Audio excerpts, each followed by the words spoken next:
Hello বন্ধুরা, দেখো আমগুলোকে আমি কেটে তারপরে রোদ্রে শুকোতে দিয়েছি।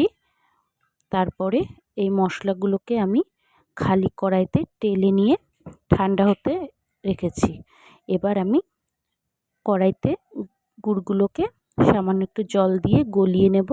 গলিয়ে নিয়ে ঠান্ডা হলে তারপরে কিন্তু আমি ছেঁকে নেব, কারণ গুড়ের মধ্যে কিন্তু অনেক রকম নোংরা থাকে, অবশ্যই কিন্তু ছেঁকে নিতে হবে। এদিকে কিন্তু ঠান্ডা হয়ে গেছে মশলাটা, আমি কিন্তু গুঁড়ো করে নিয়েছি। এবার কড়াইতে সামান্য একটু তেল দিয়ে পাঁচফোড়ন সম্বার দিয়ে তারপরে কিন্তু আমি গুড়গুলোকে ঢেলে নিয়ে আমগুলোকে সব দিয়ে দিয়েছি।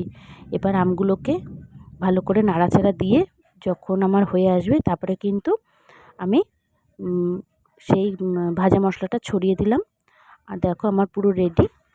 এগুলো কিন্তু কৌটোর মধ্যে সারা বছরের জন্য সংরক্ষণ করে রাখতে পারো। আর আমার ভিডিওটা যদি অবশ্যই ভালো লাগে, চ্যানেলটা অবশ্যই সাবস্ক্রাইব করে দিও। টাটা।